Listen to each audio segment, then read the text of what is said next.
My name is Joan. I'm 73 years old. Some of you may remember me from a video I shared a few weeks ago. The response was truly overwhelming, and I want to express how grateful I am for that. But today, I need to address something I left out, something more personal, something that fundamentally shifted the way I understand relationships. I need you to hear this, because what I'm about to share could spare you from the kind of pain that lingers for decades. My wife Susan and I were married for 41 years. That's longer than some of you have been alive. And for the majority of that time, I believed we had a good marriage. Not perfect, but solid, good. The kind of marriage that holds together. But here's something nobody tells you about long marriages. You can live alongside someone for decades and still not truly know them. You can share a bed, a home, an entire life, and still be strangers in the ways that matter most. Susan passed away 6 years ago. Pancreatic cancer, diagnosed in March, gone by July. 4 months from healthy to gone. And in her final weeks, lying in that hospice bed, she said something to me that I think about every single day. She said, "Joan, we wasted so much time being right instead of being close." I didn't understand it at first, if I'm being honest. I felt defensive. We'd had a good marriage, hadn't we? We rarely argued. We were comfortable together. We'd built a life. But that was precisely the problem. We were comfortable. And comfortable is not the same as connected. Let me explain what I mean. For years, Susan would suggest things, small things, taking a pottery class together, going dancing like we used to, staying up late talking the way we once did, and I always had a reason why not. Too tired, too busy, too expensive, too impractical. I wasn't trying to hurt her. I simply believed we had time. I thought those little moments were inconsequential. I thought the major things, providing, being faithful, being dependable, were enough. They weren't. I had convinced myself that love was about grand gestures, being there in a crisis, keeping the bills paid, showing up when it counted. And yes, those things matter. But what I failed to understand is that love is constructed in small, unremarkable moments. The conversations you have over breakfast, the walks you take for no particular reason, the way you listen, really listen, when your partner tells you about their day. I stopped doing those things. Not all at once. It was gradual, so gradual I didn't even notice. One missed conversation led to another. One, "Not tonight, I'm tired," became 1,000.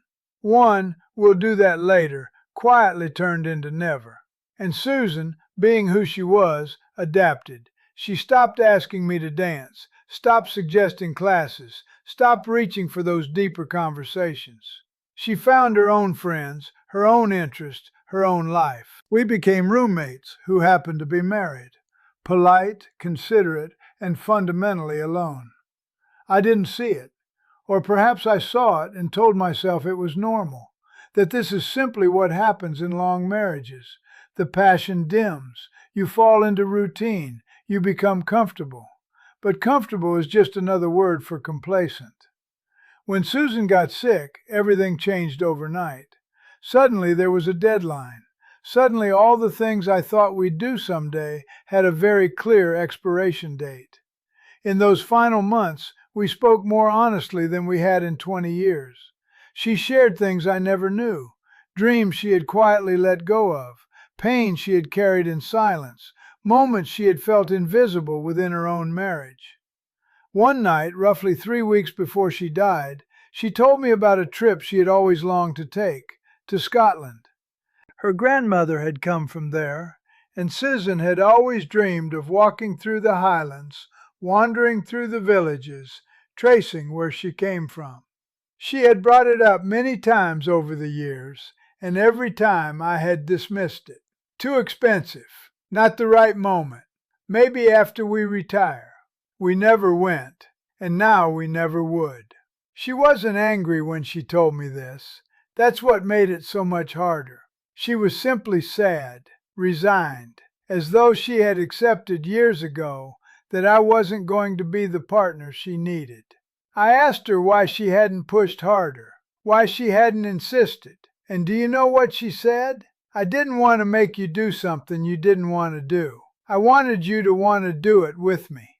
That sentence broke something in me, because she was right. She didn't want me to take her to Scotland out of obligation. She wanted me to want to share that with her, to be genuinely excited about it, to care because it mattered to her. And I couldn't give her even that. Here's what I've learned, and I hope you're truly listening, because this matters.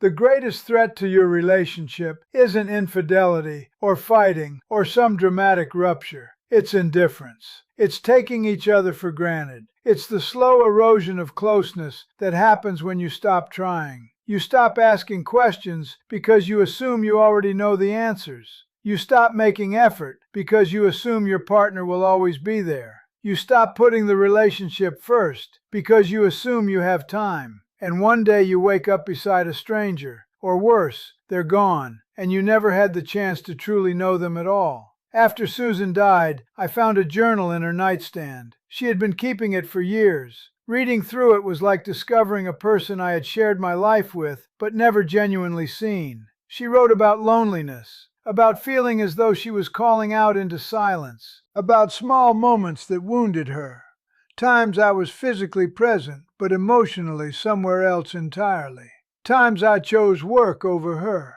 times I was more absorbed by my phone than by what she was saying. She also wrote about love, about the person she had married, about hoping that version of me would return, about reaching out to me and not knowing how to bridge the distance. I was right there. We slept in the same bed every night, but I might as well have been on another planet. And here's the part I can't let go of. It wasn't intentional. I wasn't trying to cause her pain. I simply got lazy. I believed that showing up was enough, that providing was enough, that not doing anything wrong was the same as doing things right.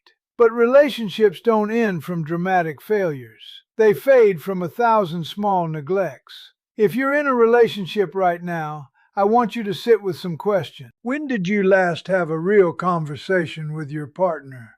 Not about schedules or logistics or what's for dinner, but a genuine conversation about dreams, fears, ideas. When did you last do something purely because it would bring them joy? Not for a birthday or anniversary, but just because. When did you last look at them, truly look at them, and feel grateful they're in your life? If you can't remember, you're making the same mistake I made. Your partner will not be there forever. I know that sounds hard to hear, but it's true. One of you will go first. And when that happens, there are no second chances. You don't get to go back and have the conversations you kept putting off. You don't get to take the trips you kept delaying. You don't get to say the things you assumed they already knew. Susan and I had 41 years, and I wasted at least half of them being comfortable instead of connected, being right instead of being close, being present in body but absent in spirit. Don't repeat my mistake. Love isn't something you feel and then stop tending. Love is something you choose to do every single day, in small ways and large ones. It's deciding to stay curious about your partner even after decades together. It's trying new things alongside them even when it feels uncomfortable. It's having difficult conversations even when avoidance feels easier. It's caring about what matters to them, not because you have to, but because they are the person you love. After Susan died, people kept telling me I had been a good husband. They meant well, but they were wrong. I wasn't a good husband. I was an adequate one. I met the minimum requirements. I didn't betray her, didn't mistreat her, didn't leave. But that is an extraordinarily low bar. Being a good partner means actively nurturing intimacy, choosing vulnerability, staying curious, continuing to make effort, prioritizing connection even when you're exhausted or overwhelmed or stretched thin. I didn't do those things. And now I carry the weight of knowing I had something precious and allowed it to slip away through sheer neglect. 6 years on, I still think about Scotland, about how little it would have cost me to simply say yes. A week of my time, some money, that's all, and it would have meant the world to her. I think about the pottery classes she wanted to take, the dancing lessons, the long, wandering conversations, all the quiet ways she tried to keep us connected, and all the times I said no, or not now, or maybe later. Later never comes. It never does. If you love someone, if you share your life with someone, don't wait for the perfect moment to show them they matter. Don't assume they already know. Don't take them for granted. Ask about their dreams. Listen to their stories. Do the things they suggest, even when those things don't call to you, especially then, because building your bond should call to you. Be present. Be curious. Be deliberate. Because one day you'll find yourself where I am, sitting alone, looking through old photographs, reading through journals, and realizing that you had everything you needed and you didn't fully see it until it was gone. I'm not sharing this to make you feel guilty. I'm sharing it because you still have time. Your partner, if you have one, is still here. You can still have those conversations, take those trips, create those memories, but you have to begin now. On my desk, I keep a photograph of Susan from our honeymoon, 1972. She's laughing, squinting in the sunlight, her hair catching the breeze, so full of life and hope and possibility. And I think about the woman she became, still beautiful, still kind, but carrying a quiet sadness in her eyes that I placed there through years of gentle, unintentional neglect. Susan was right. We wasted so much time being right instead of being close. Don't waste your time the way I wasted mine. Love the people in your life, actively, deliberately, while you still have the chance. This channel is a space for people like Joan to share lived experience and hard-won wisdom. If this resonated with you, please subscribe and turn on notifications so you don't miss future stories. If something here moved you, leave a comment or hit the like button. It truly helps. And if you have a story of your own, something you've lived through that might help someone else find their way, there's a form linked in the description. Fill it out. Perhaps your story will be the next one we share.